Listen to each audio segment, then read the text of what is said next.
Hello, all you beautiful people, and welcome back to another episode of Podcast Assemble, the show where you come for your rambling, geeky download. My name's Tommy, and I am delighted this week to be joined by our gresident, our guest resident, and the twisted mind behind the Stitch Up, the Film Addicts podcast, Hit 66 Sound and Screen, and Matthew Vaughn. No, it's not. It is Regs. How are you, mate?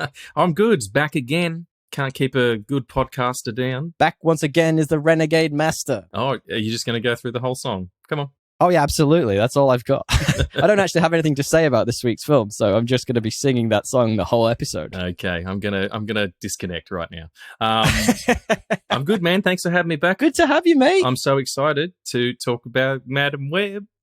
Madam Web. I'm going to say nothing to you because we're coming into this completely blind together. Yeah. And all I'm going to say is that I am so happy that I saw this for free. That's all I'm going to say. I'm going to say nothing else until we actually get to talking about the film.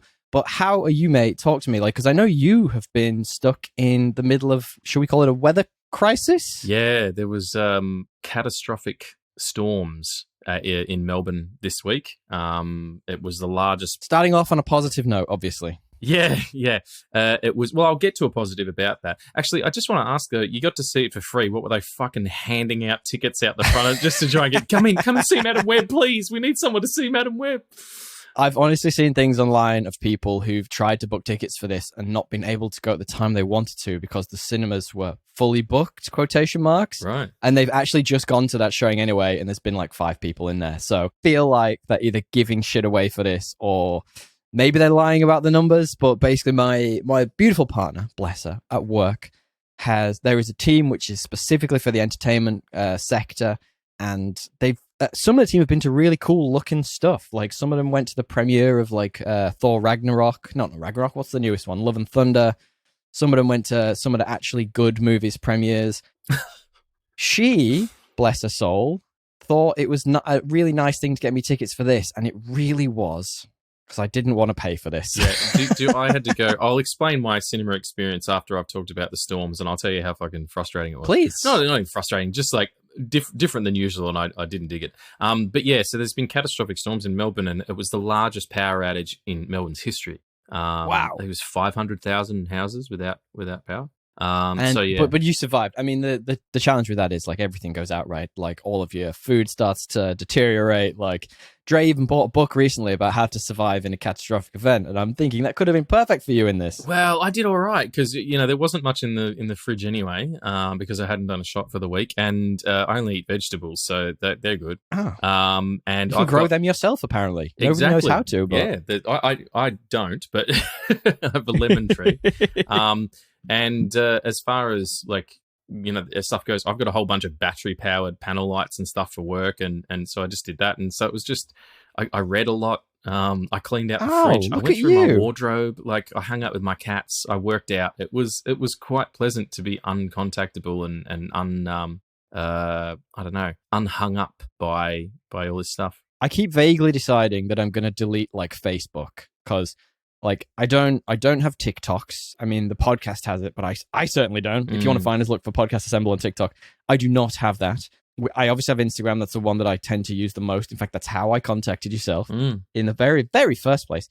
Other than that, dick pics all up in me DMs at first, and I was like, "Does he want to do a podcast or get sucked Here off?" you are.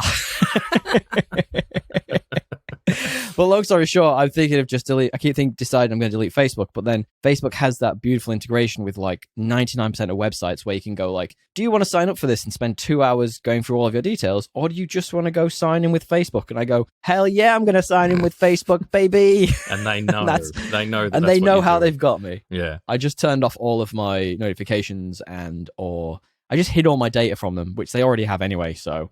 I'm like, well, you've got all of me till probably about 2012, so who cares? If you get up in the morning, someone's tracking you. Don't worry about it. But I just have them for work mostly. I don't use the personal ones. Work and the podcast, that's about it. But yeah, right. Of course, it's good. It was just nice to disconnect, honestly. Like even if it was forced. I know a lot of people, it's a worse situation because they have families and things like that. But it was just me. Yeah, Em's in Sydney. I'm just hanging out. It was quite pleasant. She's still here with the ballet. Yes, yeah, they're doing Alice in Wonderland at the Opera House. I think it's at Opera House. Fancy pants. Yeah, she went up on the weekend. Yeah, well, that's something I would have actually liked to have got free tickets for, but instead, we got Madam Web. Oh dear, it's kind of the same. Oh dear. Hey guys, by the way, if you want to listen to us banter about our weeks, feel free to stick around. There will be time codes in the description, as always, supplied by editing genius Mr. Matthew Bliss. He's a master of editing. He is the best. He helps us so much because, like, I am just not good at podcasting, apparently. And he just makes us sound like there's a really good flow to it. Isn't it just that way every week's Regs when you listen every week? Because I know you pretend to listen every week. I do. Sometimes I got caught up because I was sick at the beginning of the year, you dick. Dear. I got a question for you, though. Yeah. Very quick question for you. On a scale of 1 to 5, how many stars do you think the listeners should give us for seeing this movie so they don't have to? 11. They should give 11. They should create 2 accounts. No, 3 accounts and do 3 accounts. Yeah, they do 3 accounts. One 5. You got to do 5 stars, and then the other account you do 5 stars, and then another one you just do 1. Just to keep it interesting, you know. Yeah, okay. You've got to keep it a little interesting. We can't have 5 stars all the way. Time. We do appreciate it if you guys want to give us a review in your podcast capture of choice. You can do it right there. Apple, Spotify, whatever you use.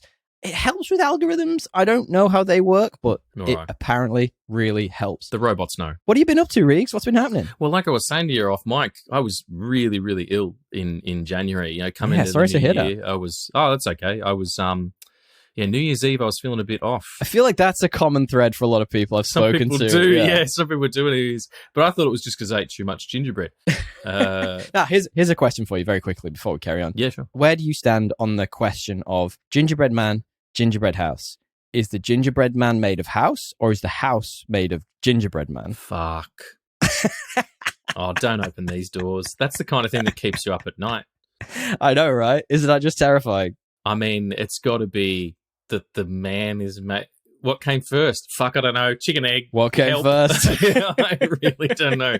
I would say gingerbread man came before gingerbread house. If you're thinking about the way that things develop, it's like, I'm going to make this is an old-timey person. I'm going to make a biscuit out of gingerbread and it's going to look like a man. And then he makes Please, can he come back during the podcast? I like that guy. You like that guy? I don't know where he came from. He's good. We'll bring him back. I'll be an old man too. Madam Web Actually, I kind of sound like ape.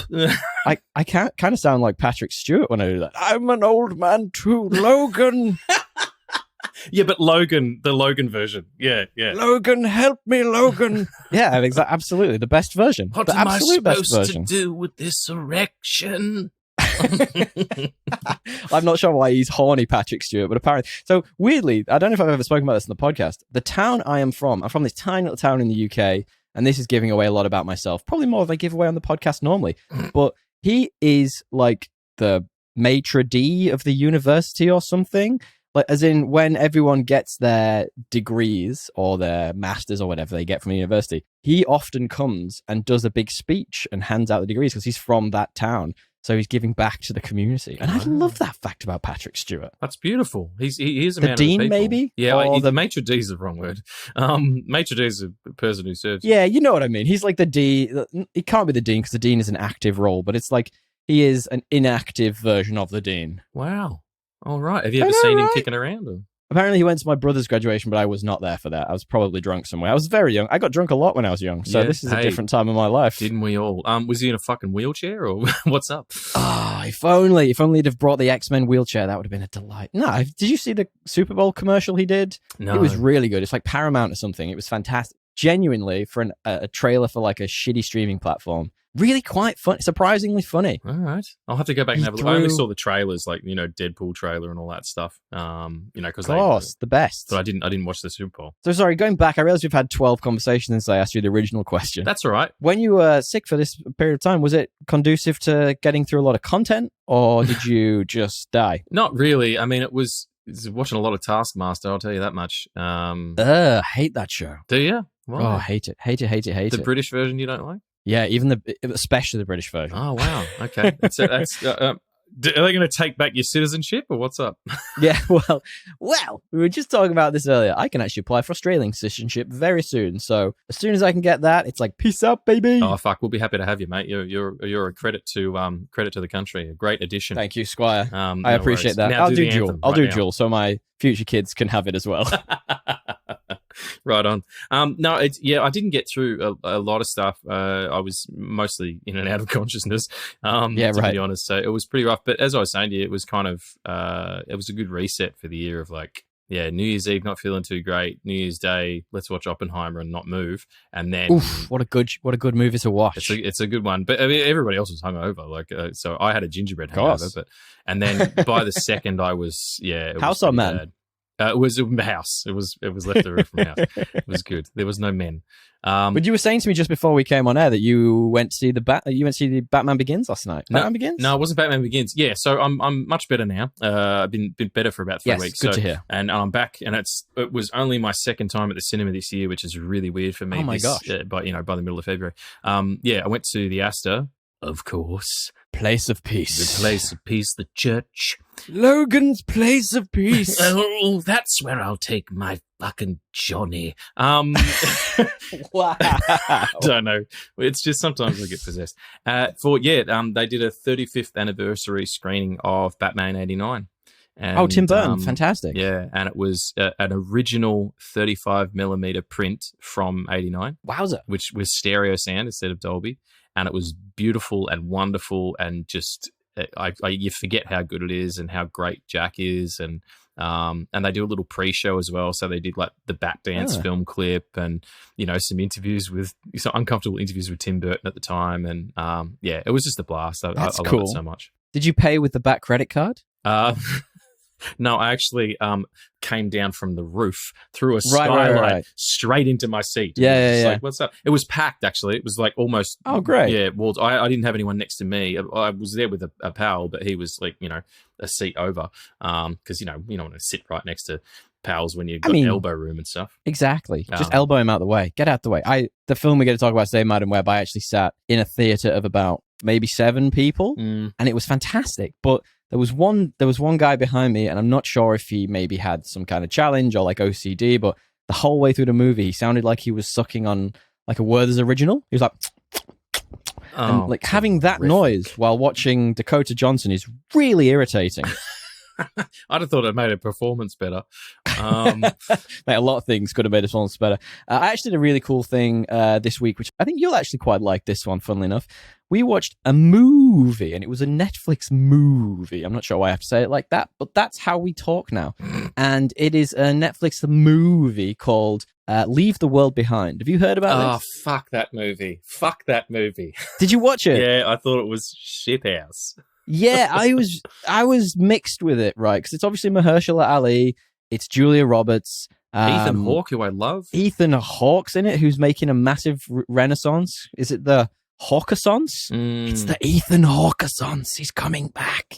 I even liked him in Moon Knight, and I thought it was quite an interesting first third of a movie. Like, I feel like. I tried not to read anything about this because the partner wanted to watch it, and I was like, I'm going to go in this quite blind, and I just wanted to look at what the IMDb score was. I think it was like 6.5, maybe something like that, and I was like, all right, that's that's not the worst. Like it's not good. Okay, but I was like, and the first thing that came up beneath the score was a review that sort of said like the ending is really frustrating. I mean, that's the gist of it, and I was like, I wonder what that means.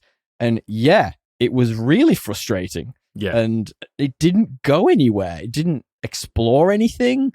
There were elks and deer in it for some reason. There was a big high-pitched noise. I was like, what is happening? Nothing. Absolutely nothing is what's happening. You know how positive I am. I go into every, thing positively. You're like the opposite of me. Yeah. Like I'm a nitpicking little shit, and you're like a happy-go-lucky kind of dude. Like if, like when we lose the power thing, it's all right. Well, at least I've got snacks. Like, you know what I mean? Like there's silver lining in all cases. This was my very, very short letterbox review for Leave the World Behind, which was half a star. Fuck these rich people. Fuck these rich, unlikable arseholes. Fuck this film for populating itself with horrible people, then trying to make me give a shit about them.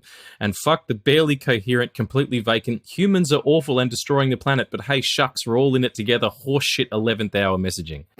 Wow. Yeah, I was angry at that movie. It was a waste of my time. I don't know if it was humans are destroying the planet so much as that there is something coming, whether it's natural or man-made, which is going to fuck up probably the US first, because those guys really haven't made many friends in the world. No, they're kind of like the bad roommate, as Dylan Yeah, Moran right? says. It's like, did I break all your shit? Oh, sorry, I'll replace it with my shit. Like, Yeah, literally, right? I more meant there's a scene where the lead girl in it, the young African American girl, Mahershala Ali's daughter, and who is unnecessarily antagonistic, like, you know, all the time. Just, but then so is Julia Roberts. I fucking hated Julia Roberts in this. Yeah, and I don't mind Julia Roberts. They had a conversation in that shed where it was like, you know, we're all so horrible, but like we've got to band together. It's like, this is, if you were going to do this, the whole movie should be about this, not about, you know, ships and whatever the fuck. Like I said, it's a really good first third of a movie. Yeah. It just needs an act 2 and an act 3, and it would be, you know, it'd be pretty good, I reckon. Fantastic. I reckon there's stuff they could have explored in this, like themes and tones and stuff. Funnily enough, so does Madam Web.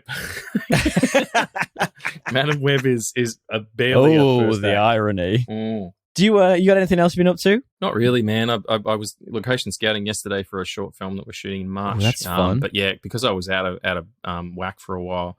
Well, tell me about location scouting. I have no understanding of it in terms of actual physically going and doing it. Like, what do you look for? As a producer, I look for ease of access and things like that, right. and you know, where is it compared to where the parking is close by, whatever. How do we get there? Who are the people who work there? All that. As a director, I'm concerned about space. You know, like where can we be? Where can I sit my actors? You know, what are my shots? And as a cinematographer, I want to see what the light's doing. And man of many talents. You're just so multi-talented. Well, you kind of have to. You got to be a one-man band when you start. You know, of course. Like when we started Hit 66, it was just me and Dan, and that's it. And now we've got other people who work for us, but. I meant to say this up top, but you should spruik all of your stuff right now so that everyone knows where to find you, because you're just so interesting. Even I want to remember where you're from. Sure. Well, my OnlyFans is www. Feet only. It's premature. It's Patrick Stewart's only OnlyFans that he signed up to. It's like, Regs, show me your feet. Hogan, he won't put new feet pics up. People. Why do is the enjoy internet not working? Yeah. Why? It's buffering some dicks. You've got to kind of do that. So, but yeah, more importantly, the other thing is usually as a cinematographer, like seeing what the light's doing. I went in there and they had sensor, because we're shooting in a like an office complex. They had to remove because the sensor lights, I had to get them to remove the bulbs from the sensor lights because they couldn't turn them off, and I needed to be able to light like the room flat without halogens, so without fluoro, sorry. So that was like something that would happen that would be really important. But as far as spruiking goes, you know, that guy with the monkey on his shoulder, whoever the fuck that guy is. That's a really niche reference. An organ grinder selling popcorn at a circus in 1952. Yes, Hit 66 Sound and Screen is the production company I run. We also have a studio called Capel Sound Studios, which is a recording studio and record label. And I've got a podcast with my bro Addy. It's called the Film Addicts podcast, and we do beautiful content. If you like any of this nonsense that we spruik, you should absolutely check out Film Addicts podcast. Thank you very much. Yeah, we have a good time, me and Addy. It's a positive geared podcast. We don't talk about movies that we don't like. We talk about movies that we do like. I think we've taken a lot of direction from you in that regard. So me and DL probably, I mean, when we started this podcast, as you well know, it was very focused on superhero movies and things of that ilk, and you know, stuff we thought would be interesting to talk about. Whereas we're like you. I think we run out of time a lot of the time. So like this, for example, I think we'd have gone to see this movie, Madam Web, because, well, we had the free tickets, so that's significantly easier. But I think we're both at the stage now where we're like, content's great, but at the same time, I don't want to spend $20, $30 plus on going to see something which is going to make me genuinely angry. Yeah. And I don't really feel like that about movies apart from Leave the World Behind, apparently. Yeah, well, you certainly proved yourself wrong in that respect. And anything with Mark Wahlberg in it. Hey, this movie is not good because it doesn't have enough Mark Wahlberg in it. I'm sorry, that guy can't act. The fact that he has a career, that guy has done... Donnie, what are you saying?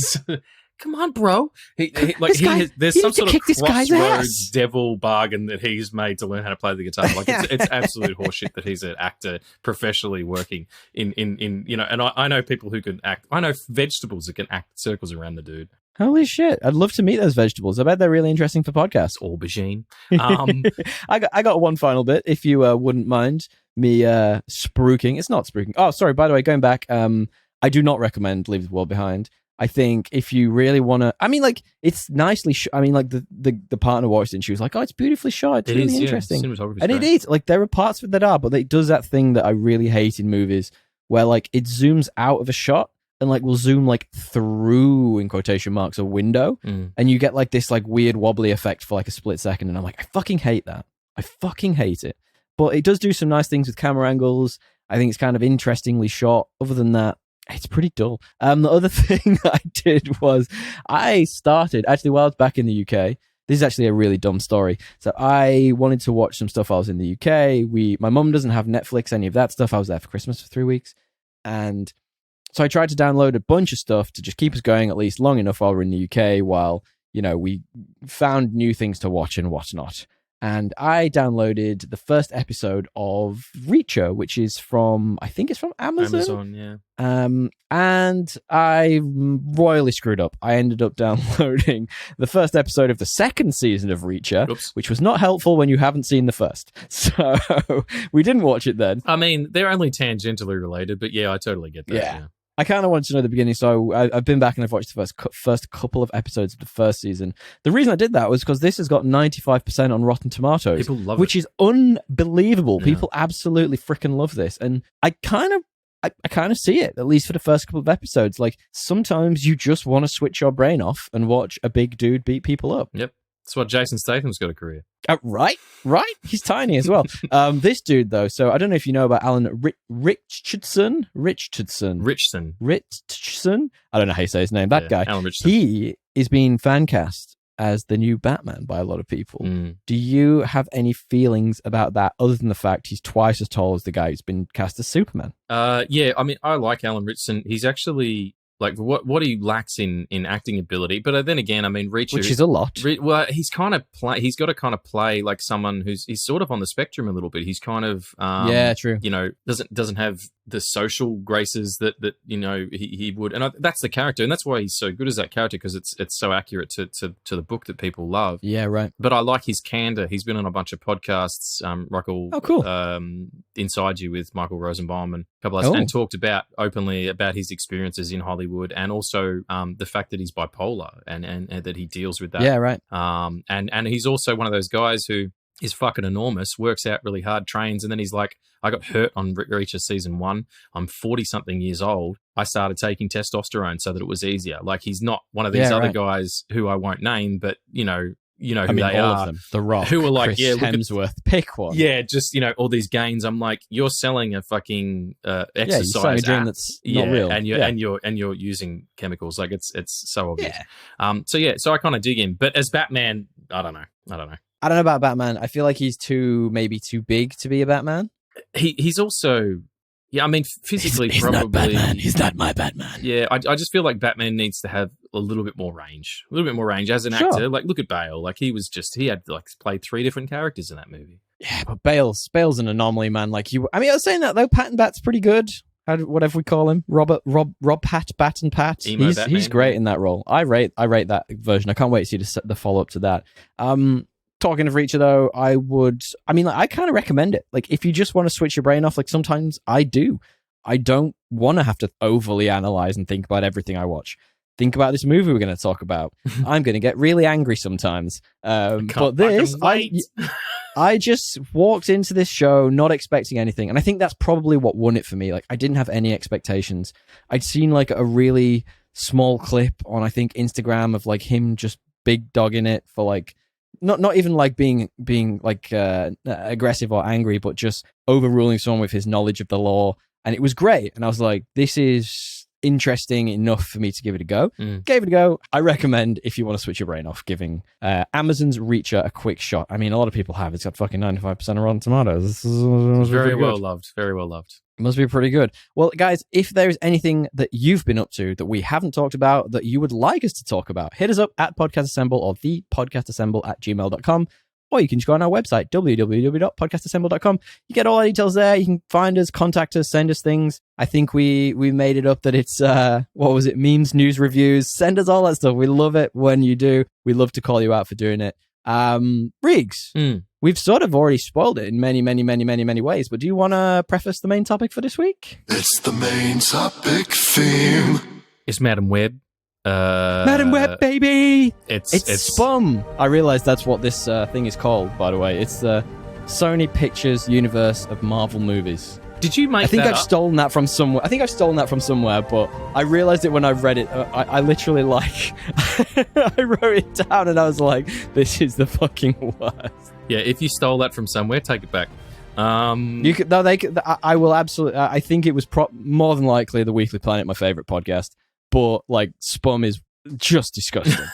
It is. It's not a good. And no, it's not going to catch on. I'm sorry. It's like hat and shoes to match. It should catch on because people shouldn't watch these things. I'm just going to press this up top. We are going to do most non-spoilers and then sort of a little bit of spoilers. It's fucking hard. Not like this movie's so bad. There's nothing really to spoil. Yeah. But I just really need to say before we start that this lowest common denominator piece of fucking garbage is my entire problem with Hollywood. Now, I did a YouTube video maybe a month, maybe 2 months ago about why are people being so harsh to the Marvels, the movie, that one of the latest MCU movies with Brie Larson, etc. Sure. And I got a comment on that, which maybe opened my eyes a little bit. And it was a little bit facetious, the video. Like, I was obviously taking the piss out of myself and it and everything else. But somebody kind of put a comment on this video. Thank you for the comment. I'll find it and put you in the description of this episode. And it just sort of said, like, Hollywood pumping out lowest common denominator garbage just because it's a superhero thing and expecting people to see it and or like it is the reason why Hollywood movies are so shit right now. And my God, were they right? Yeah, I tend to agree. I was having a talk with Addy about this on the last episode. We did a best of 2023 and having a look at the things that did really well, last year, like Barbie and like Oppenheimer. Barbie's obviously a franchise, but it was its own thing. Yeah, but like creatively, it was, not redundant. And it also had DNA, like it's, you could see the Greta Gerwig sort of all over it, and people, and the fact that Oppenheimer's did over $1 billion, almost half of which was IMAX. People are tired and they want nutrients. You know what I mean? We've been eating fucking McDonald's for 10 years, and then someone gave us some broccoli, and we're like, oh shit, I feel amazing. Right. Oh, I don't know if it's that. I think it's more that the cinema experience is like, it's not cheap, right? And I'm not like I say, I got lucky. I saw this movie for free, which doesn't happen very often. But I don't want to be paying $30 a ticket to see this. And there's 2 more of these movies coming out this year. Fucking 2. What's the other one? There is Kraven the Hunter's coming out this year, and so is Venom 3. Yeah. I'm looking forward to Kraven, but Venom 3 you can keep. Why? Why? I don't know. You'll have to come on for Kraven if we ever do it. My argument about these movies, this Sonyverse thing, is... Oh, I'll do Kraven with you, absolutely. And I did it because me and Addy just did an episode on Morbius. And okay. In a positive way. All right. Why? Because I don't think that's as bad as everybody thinks it is. But I also think it's as bad as everybody thinks it is. So it's, you know what I mean? Like, you can it can be that for that, or it can be, we found some interesting shit in there that we like. But anyway, all of these movies should have nothing to do with Spider-Man, and they should just be horror movies. Yeah, I mean, sure. Like, remove the Spider-Man-ness, like, not Madam Web, whatever. You've got the rights. You can do just call it Madam Abdomen, Cassandra, or whatever. Something about spiders or whatever, Madam Spider, and just like don't have it connected to Spider-Man, and just make a horror movie about a woman who can see the future and all this shit. That sounds terrible as well. But let's do stupid plot summaries for this. Do you have a stupid plot summary for this movie? Amazing. Yeah, I'm really excited about this. Please. 3 teenaged girls who will be sticky in the future come under the tutelage of a madam hell-bent on saving them from one rough customer. Now, that is bellissimo. It's something wildly inappropriate. Oh, it's outrageously it. inappropriate. Yeah, I totally understand that, and no offense intended to anybody. I just was like, this. She's called a madam. This is weird. Yeah, it was strange. Basically a Melbourne sex shop advert. I get it. I get it. There's a lot of them. I did mine a little differently this week. Now, there's a couple of things I've done a little differently just for you, because I think just sticking to the regular format of this is probably going to be a little bit, dull. So what I did this week was I decided to change my perspective. And before I walked into the cinema and saw this hot pile of garbage, I wrote down what I thought the stupid plot summary would be based on what I've seen in the trailer or trailers, whichever. And you tell me how relevant this is. It's not as quite as bespokely funny as yours is, but you just tell me, just based on the trailers. Spider-Man references without Spider-Man. Madam Web managed to butcher the lore of everyone's favorite friendly neighborhood spider by delivering a confusing, timey-wimey, and ultimately boring plot.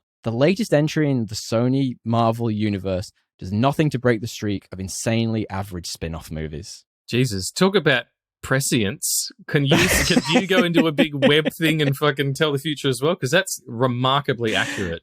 Isn't it? Isn't it just? I was like, I just know fucking exactly what's going to happen in this film. In fact, you know what? I didn't. This movie did surprise me, but not in good ways. So this is from director S.J. Clarkson, who has actually done some really interesting stuff. She did a show from the UK called Life on Mars, which if you haven't seen, I would recommend as one of my all-time favorite TV shows. It has John Sim in it, who's known from a lot of things, Doctor Who. He's done some really awesome stuff, and this has been voted a number of times as one of the best TV endings of all time. Highly recommend go away and watch that if you get the opportunity. But she did some Marvel stuff too. So she was a director on Jessica Jones. She did The Defenders. She also, interestingly, did the unaired Game of Thrones prequel.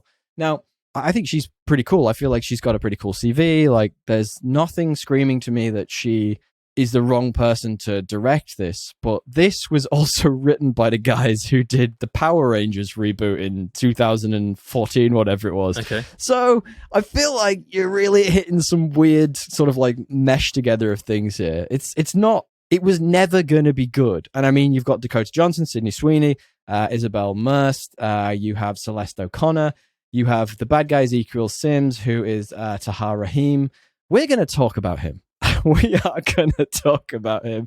And there's a bunch of other people just thrown in there, like Emma Roberts is in this. Adam Scott's in this, who, by the way, I fucking love Adam Scott. He was in Severance, one of the best TV shows I think I've seen in a long time. Really good on podcasts. He's, just a wholesome, nice bloke. Great actor, yeah. Right? And it's a shame because I couldn't find a goofy IMDb picture for this, which is a real shame. But the thing, two things about this movie, and before we even start talking about it, first and foremost, all of the main stars, when this movie was announced, put out social media posts, and they all included Marvel Studios, which is very, very interesting because obviously Marvel Studios is the MCU. This is not. And there has been recent talks that the likes of Sydney Sweeney and Dakota Johnson specifically are distancing themselves from the movie because they believed they were part of an MCU movie. And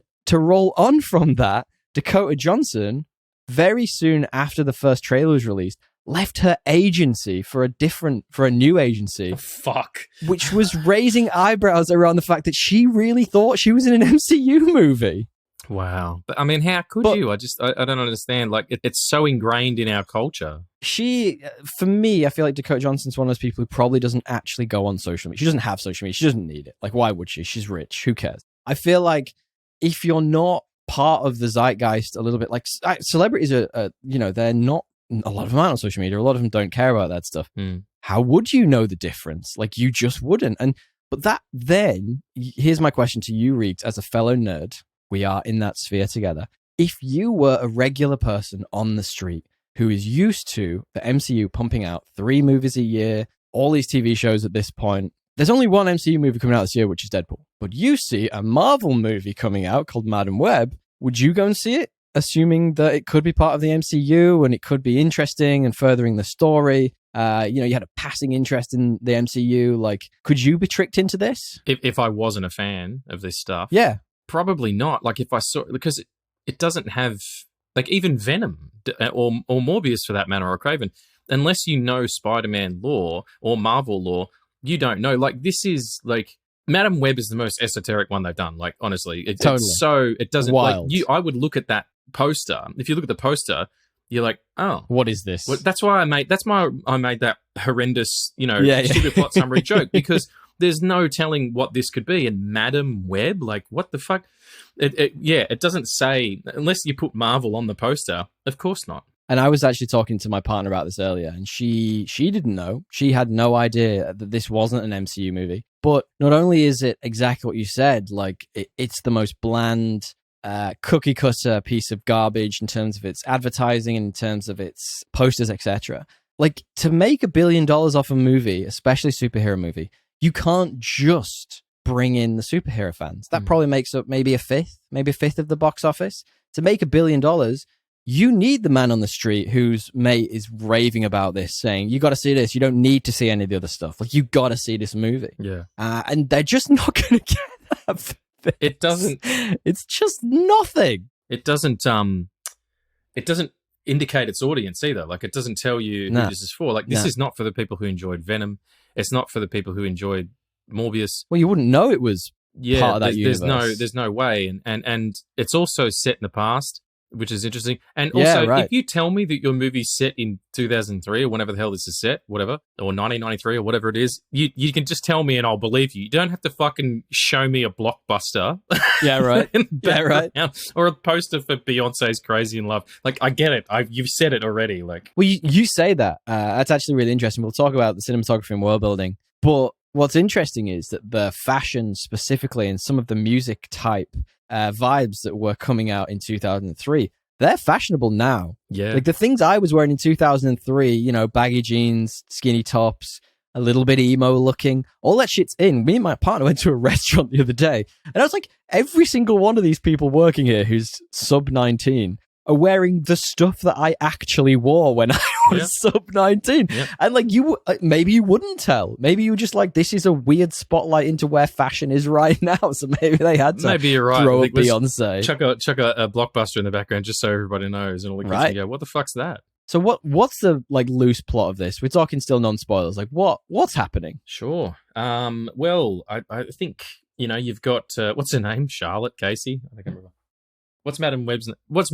Oh, Cassandra. Cassandra is the daughter of a person who was investigating spiders, and through a few different encounters, she passes on some special cognitive sixth sense-like ability to her daughter, who then starts to use them first as a EMT, and then as a person trying to save a bunch of young girls from another spider-empowered psychopath. This is effectively the origin of Madam Web, which, is not the comic book version and not one that I particularly needed to see.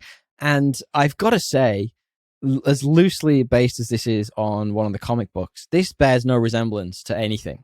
Like, anything really. Like, none at all. No. It's apparently incredibly loosely based on the book of Ezekiel, who's the bad guy in this, who we will talk about. I have things to say about him. But first and foremost, I have to just say, like, Dakota Johnson has the least charisma I've ever seen in any actor, anything ever. Even she'd be bad in like a college movie. You stole one of my notes. Like, she is beyond low energy. Right. It doesn't even seem like she's in the room with these other people. I would maybe assume at some point she probably wasn't, because a lot of this was, I think, CGI, but at the same time, like, give us anything to talk about. Like, I know you're a Nepo baby and you've got plenty of money. You don't need to fucking work for the rest of your life, but at least fucking try. Like, give the character more than a single dimension. Christ, come to the table with anything. Yeah. When you say Nepo baby, do you mean that because she was given spider powers by her mum, or do you mean Dakota Johnson? Who's she? Who's her parents? Her dad was a fairly famous TV actor in Hollywood, so she got legs up. She's not off the streets. Yeah, I feel like she's very cold as to be a lead. She's not very likable throughout most of it. The script's not helping her either. It's silly. No. And this kind of dancing around the Spider-Verse that we're doing is just, like going to Peter Parker's baby shower and like never name checking him. It's like, we fucking know.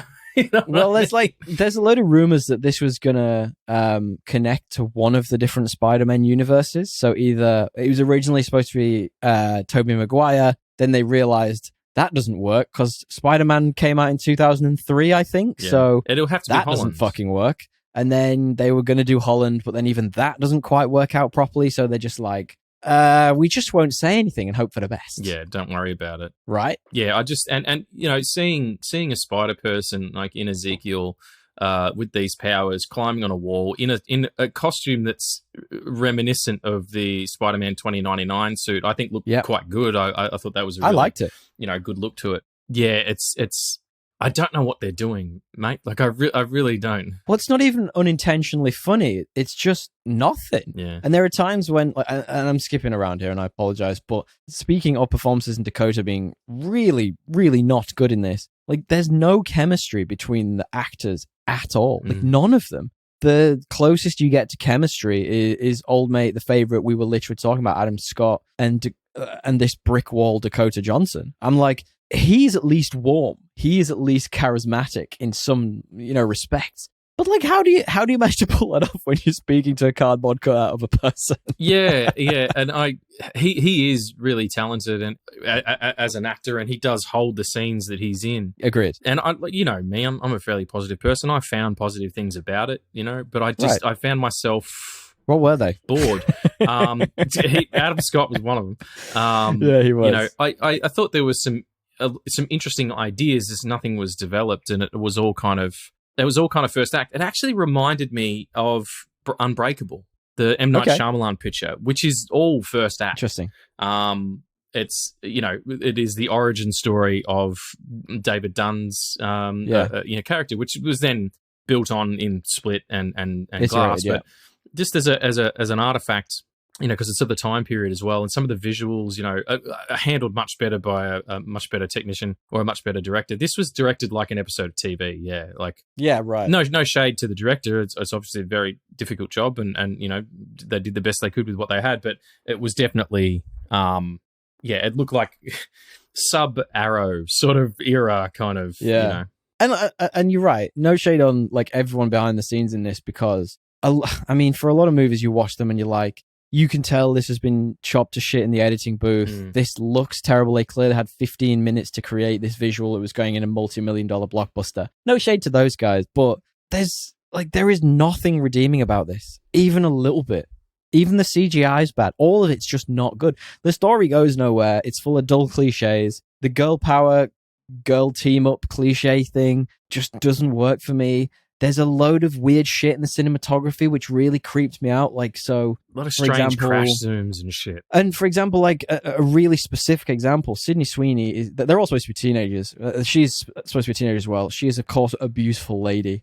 But there's bits where, for example, they're running upstairs and the camera pans underneath them so you can see up her short schoolgirl skirt. And I'm like, she's a fucking teenager. Like, who are you trying to... Like, you're not appealing to dudes with this because A, she's a teenager, and B, that's fucking creepy. And you're not appealing to women because all of this is cliche and utter shit. Like, what are we doing with this world-building cinematography? Yeah. I mean, I don't think it was as objectively... offensive, in terms of its portrayal of teenage girls, that it could have been, and that might be the fact that it had a female director, or as I assume they identify as female. But you are right. There was definitely we've got to get something in there for the 15-year-old boys, because I think this is probably like it's bespoke, but I don't know who it's for, and I think maybe it's like teenage girls. Like we want to get that because Marvel, in terms of its bench, doesn't really have an aggregate, like, as far as a female-led superhero team thing goes. Maybe they've got, what's her name? Kate from Hawkeye. Yeah, right. I think they're trying to do a Young Avengers, which I feel like is probably going to be run by Kamala Khan's character, which could be kind of fun, but that's not for me. Like, I'm not going to be interested in seeing a Young Avengers film. Yeah. So... More than Madam Web, though? Oh, my God. Mate, I'd watch anything over watching this again. Like, you name a movie, I'll fucking watch it over this. Sounds of the South, the Walt Disney movie, which is complete racism all the way through. Yeah, sure, why not? I'll watch that over watching this again. Yeah, completely. Yeah, just watch the Sabruta film. This is That's my favorite. Triumph of the Will.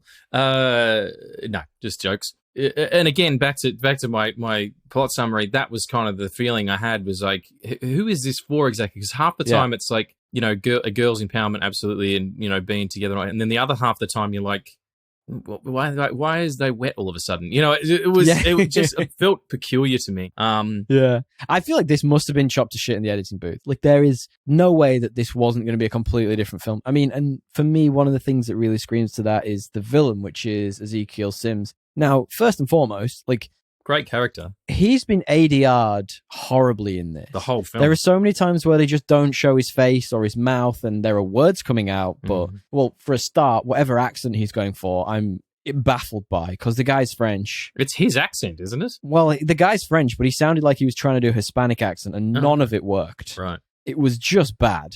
The villain was like, I quite liked seeing the villain being this prowling, almost like horror creature in the background, stalking them. That's what I'm saying. That was kind of interesting. Yeah, that's all I'm saying. And the fact that they were using like newer technology, kind of interesting. Like, not an awful idea. Yeah. But at the same time, you just layer over it this butchered dialogue, whatever subplot of girl power, and like I'm all for girl power. I would happily watch a good movie. And half the problem I think people have with these types of films is that they're just so cliche to the point of being offensive. Yeah, it's low-hanging fruit with this Sony universe. And like I said, I quite like Morbius. I think there's some interesting visual stuff going on there. The story interests me, like the drive that the character has. The engine of the film is interesting. I like a hot take, though. I enjoy Madam Web more than I enjoyed either of the Venom pictures. I find those fucking obnoxious. Interesting. I love Tom Hardy. I think he's one of the most talented actors working today, and I'll watch him in anything.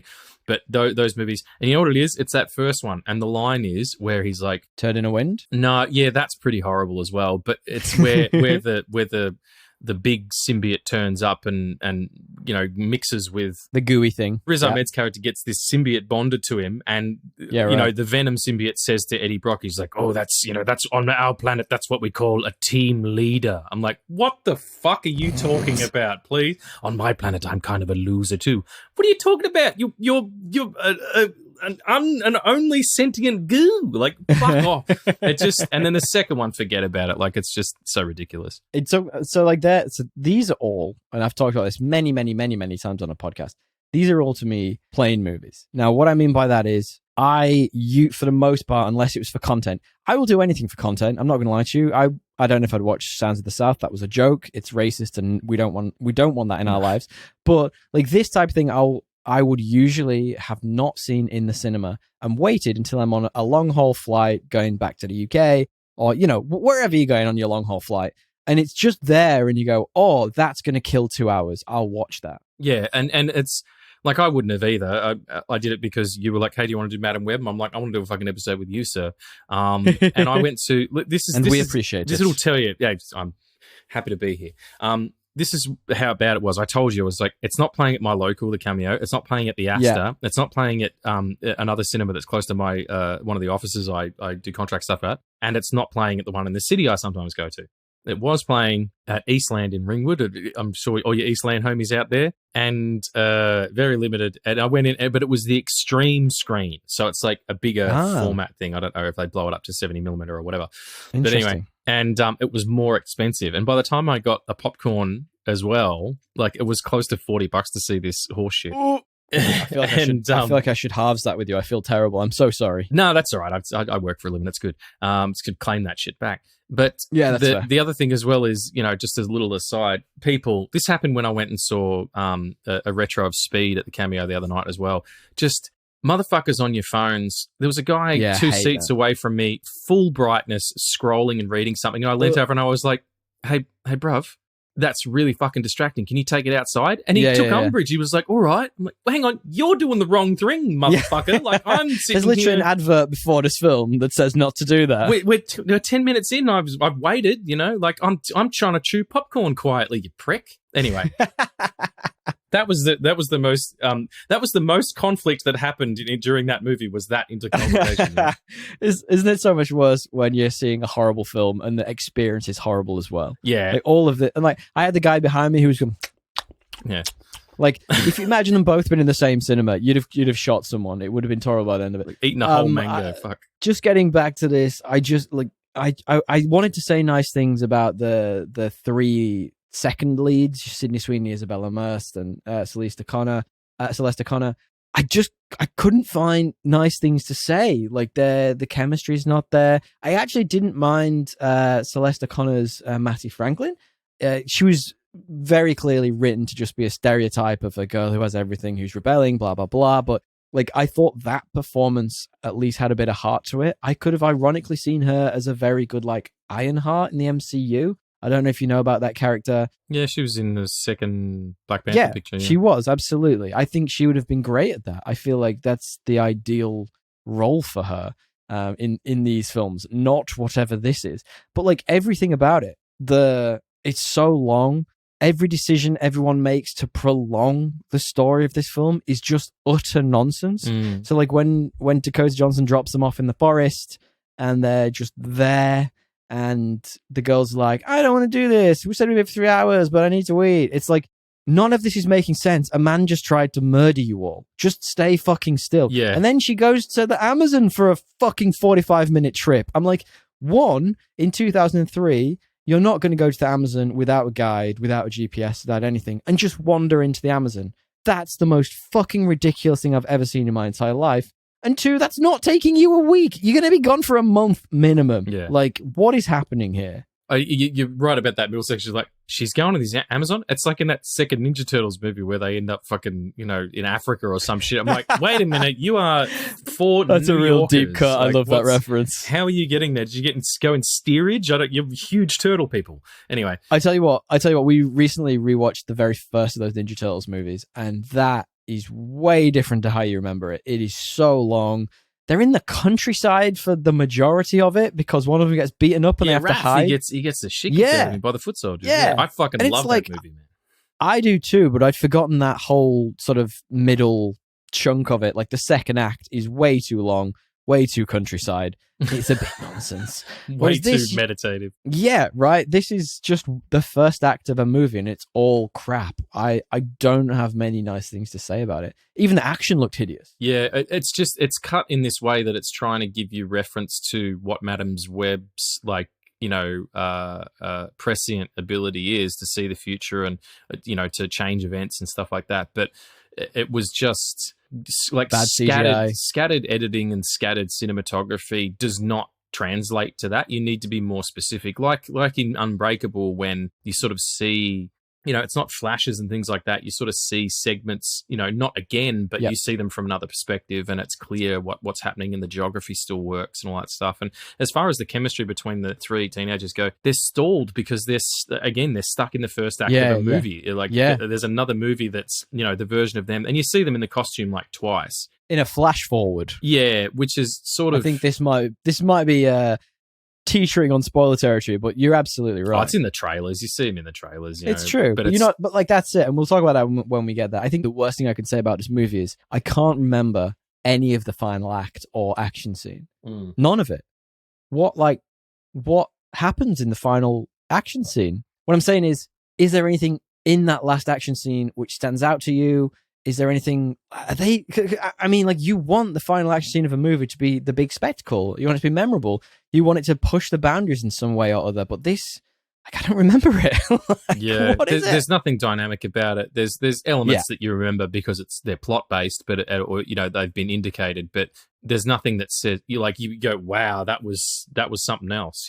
Even Morbius, when the final fight scene, when it's he's got the purple coat on, he's got that kind of stuff coming off. He does the Kamehameha. Yeah, with bats. It's sort of there's none of that. There's something there, but yeah, it was very... You really want to make Morbius a good thing, and I don't like what you're trying to do. No, here. that's the thing. Stop this in its tracks. I don't care about other people's opinions. It's Morbin time, mate. Yeah, it's Morbin time. I don't want a sequel. I have a better understanding of what it was trying to do. Fair enough. Question for you then. Do you have any tones or themes that this movie tried to, represent or look into? I mean, it's Spider-Man. It's great power, great responsibility. The origin, found families somewhere in there as well. Like, it's not a deep movie, guys. Like, if you've got this far in a podcast and you haven't realized that this is not a movie which has multiple layers to it, then I can't stress that to you enough. Deep as a bird bath. Yeah.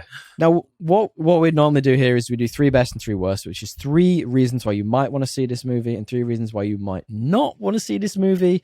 If it's cool with you, Regs, I'm going to skip best and just go straight to worst because I've got about 10. And I feel like the CGI, the tired superhero tropes, the girl power cliches, the awful one-dimensional villain, the lack of chemistry, I can go on and go on and on. But if you have any good things to say, I would love to hear them. I do. I've got 3 because that's how we normally do your segment. That I would love to butcher. Yeah, exactly. These are pretty, loose. Adam Scott, of course, and my bruv, like, what are you doing here? I don't know what you're doing here, mate. Yeah. I think they were all tricked into this. Either they were contracted to do films and they had to do them, or they were tricked by some devil. Yeah, or the script was maybe different Mephisto. when I got it. I don't. Maybe it was your Fisto. Yeah, I think. He's great, and I saw him in a movie the other day called Sleeping with Other People, with Alison Bray and the guy who plays Ted Lasso, which I really enjoyed, and he's such a fantastic performer. I really love Adam Scott. I'll have to check that out. It's good, yeah. Sort of alternative romantic comedy. Did you ever see Palm Springs? No. I think you'd really like that. It is similar in terms of it being an alternative romantic comedy. It does the Groundhog Day thing, but puts a really interesting twist on it. I think it's Andy Samberg and the mother from How I Met Your Mother. It's fun. Oh, so Bill Murray's in it? if only Bill Murray made a cameo. Bill Murray, why aren't you making a cameo in this movie? Logan, get Bill Murray into this movie for me. I don't know why we're bringing back Patrick Stewart for just a hot second here. Why is Wolverine doing that? He's senile. He thinks Wolverine does all this stuff. Sure. Like, he turns off the internet and it works again. Do you have? You said you had other bests. What were your best? I just said 3. Yeah. So Adam Scott. The representation of the like the visual representation of her powers, I liked in the like not in the sort of scattered cutting and all that stuff, but just how they represented it like as a web. As we'll talk about in a moment. Yeah. Yeah, which is sure. Sort of cool. And the use of Britney Spears' Toxic, which is a fucking slamming track. That track fucking slaps, man. That is one of the best hooks of all time. It is good. I'm just wondering what year that actually came out in. Let me just check this in the background. Let me type 2002, by Britney Spears. 2003. Or while you're doing that, I'll do my worst. I just did 3 worst. It was 2003, but they can just get away with it. Yeah, I wonder what month the film's set in. Yeah, I mean, it's all first act is the problem. Yeah. You get to a place in the movie where you're like, oh fuck, that's the movie. That's the movie I wanted to see, not this thing. I mean, at no point did I ever think I wanted to see this. And yet we made you. The fact that it took me 5 or 6 different cinemas to find it is indicative of the problem. It's people don't have any faith in this brand at all.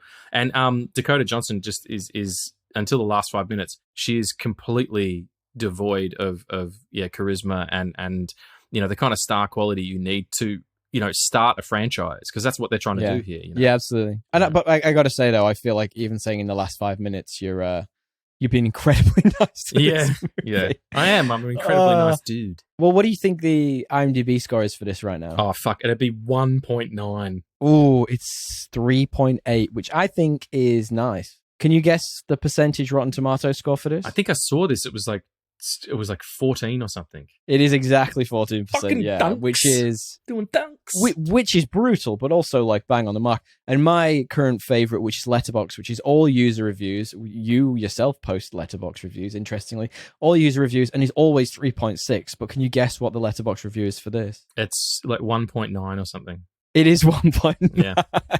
It is just, it's so bad even Letterboxd thinks it's bad. That's how bad it is. People are looking at it, there's a curio going on there. It's like people sort of wanted to see it the same way. Like, is Morbius really that shit? And they go, oh, it is. That's incredibly shit. I'll never watch it again, but I'm glad I went and saw it at a midnight screening. This is definitely not so bad that it's good. It's just really bad. Like, I don't want to like trash anything. And if you make up your own mind, maybe this will be someone's favorite movie. Of course. You never know. Yeah. And this could be someone's first ever movie, which, I feel for that child. But, like, you never know. It could be. That baby's growing up weird. Yeah, right? What we do now is we like to do our rating system here at Podcast Assemble, which is whether this movie is better or worse than the most average movie that we've come across in our time on this planet, which is Aquaman 2018, and why. Regs, is this better or worse than Aquaman 2018, and why? It's worse. It has no DNA. It has no momentum. It has no intent.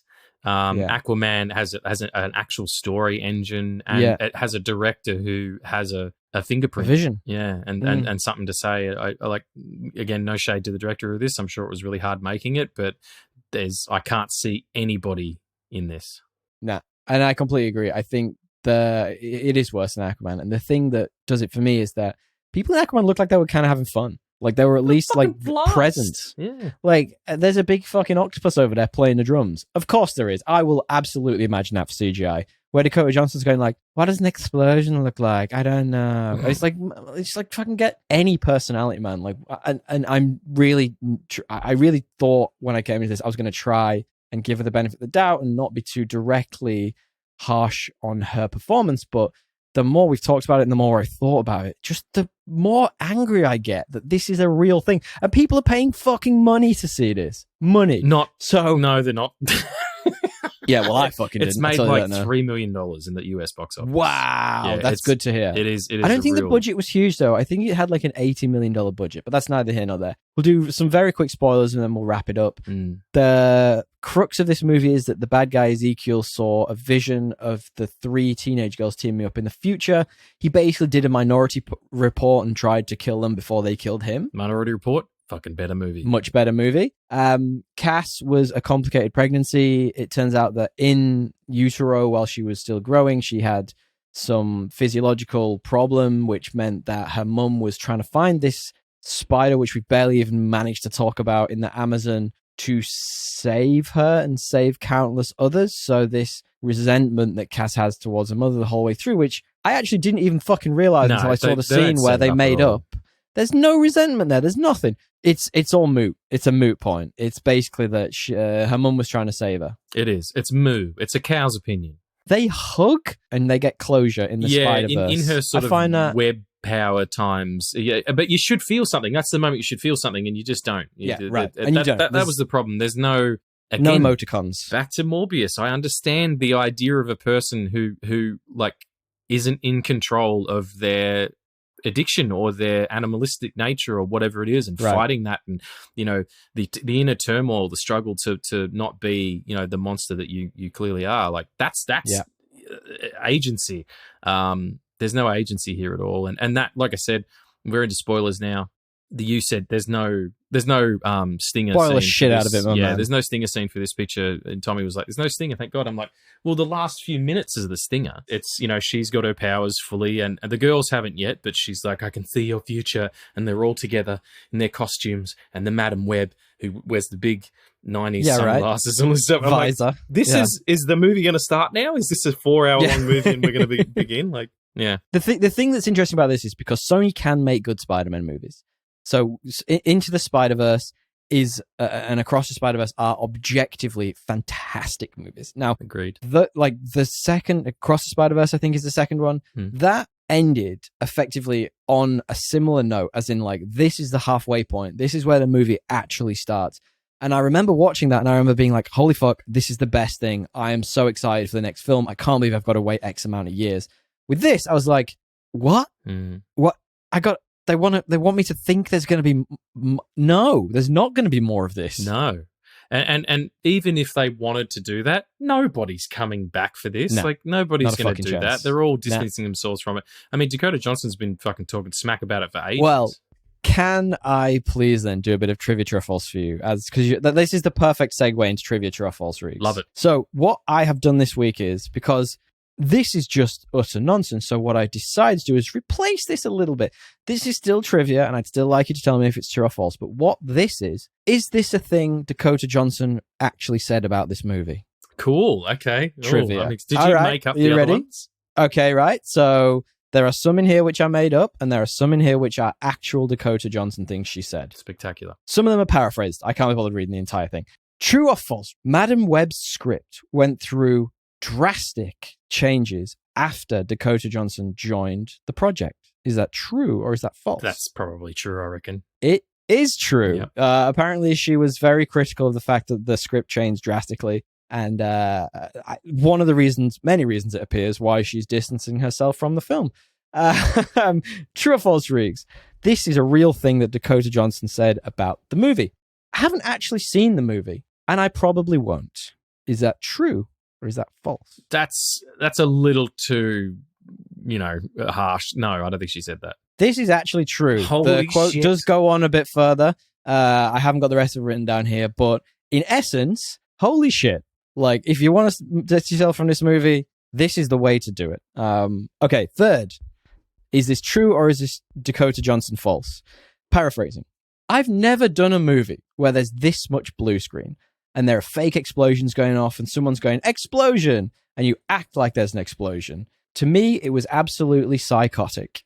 Is that true or is that false? That sounds pretty true, yeah. That is also true. And I was being facetious with you a moment ago. These were all things Dakota Johnson actually said about this fucking movie. What? Like like you're on the press trail. The check cleared, pal, Clearly. DJ, Absolutely. The check cleared. Just there's something to be said about shutting the fuck up. Right. Oh my God. Like but to be completely fair with you, I'm never going to actively go and see one of these movies again, unless, again, it might be free for whatever reason. But it certainly makes for fun content and having a good time. Yeah, we get to have a pieces chat with you, about it. Regs. And look, I'm not against it completely. I gave it 2 stars. It's not. It didn't. Right. It didn't like upset me or offend me. It takes I'm pretty fucking hard skinned, especially when it comes to movies. But there was one review I read. I think I sent it to you. And they've a verified account. I won't say who it was. But the last line of the review is, somebody needs to kill Sony's empty Spider-Verse before it's too late. Before it's too late. Like, calm the fuck down. 4 movies in. Before it's too late for what? What are they going to do? Like, Yeah. Oh, no, it's too late. They're making 2 more Madam Web movies. Imagine if they made an Avengers-style team-up. That would be the absolute pits of life. I wouldn't pay for that. But Regs, thank you. Thank you so much for joining me today. It has been an absolute pleasure getting to catch up with you again, having you on the show. Where can our lovely listeners find you and your work? Pleasure being here. Always lovely being the gresident on my favourite pod. Again, Hit 66 Sound and Screen is my production house, and the Capel Sound Studios is our studio. We're online, all the normal places, and you can check us out on the Filmatics podcast with my mate Addy. We're a bi-weekly podcast. We come out on the 1st and the 15th, and the next episode, which will be dropping on the 1st. We're dropping on the 1st. We just dropped one on Klaus, the the Netflix picture. I've seen it. I've not watched it yet. It's very Listen good. to it. On the 1st of March, it's fucking Morbin time, bitches. Morbin time. Morbin I wish you'd enough invited me is what it's along. called. I wish you'd invited me along for that one. Hang on a minute. Let me just ask my my counterpart here. Logan, sign up to the Filmatics podcast. Logan, you still here? Logan, I'm using my telekinesis. I can see you're in a strip club. Sorry, I don't know what Professor X No, he's is not. doing. He's but bumming around with Deadpool. He absolutely wants everyone here to sign up to Filmatics podcast. Give it a listen. Check out Regs' Hit 66 Studio, which you can find on Instagram. You can find it all over the place. It is such fantastic content. And guys, we want to say thank you so much for sticking out. If you're still here, we appreciate you. And if you're not still here, we still appreciate you for joining. The download means everything to us. Please give us a 5-star review. You can do it in your podcast capture of choice. It'll be right there for you. You can do it Spotify, Apple, whatever you use. Less than a second it takes. Absolutely. And thank you, as always, Mr. Matthew Bliss. If you like what you're hearing, because my God, the quality is probably way better than if I did it. If you want him to be part of our podcasting team, get in touch on business@mbpod.com or head to mbpod.com. That's changed to find out about his services. Everything he does, everything he touches turns to gold. It Even turns this to podcast audio about gold. this. Unfortunately, they didn't give him the script to Madam Web, which he could have turned it to gold for them. He could have done it. Hey, look, no, he gave him the original one, and then he changed it, and Dakota Johnson was fucking pissed. I bet. I absolutely bet. Well, thank you all for sticking with it. We really appreciate you. Thank you, Regs, as always. Thank you for having me. Appreciate it. Until next time. Tally ho, baby!